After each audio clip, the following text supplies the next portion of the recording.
Hi, today's video is about how to add a website to a desktop, so go through the whole video.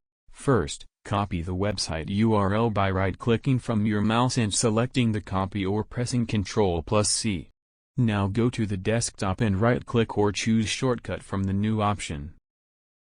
After that, paste the copied URL into the rectangular box. Now to remember what this link about, you can rename it as well. There are two customizations we can do while putting any website shortcut on our laptop desktop. First is the name and the other one is an icon.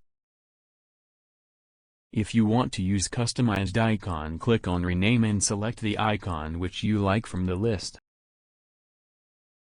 If you have any logo downloaded from that website, you can use that as well in the icon, as it makes it easy to remember what is this website shortcut all about. You can also keep these shortcuts in a folder as well. And this is how you can add website shortcut on desktop. Thank you and keep watching our tutorial.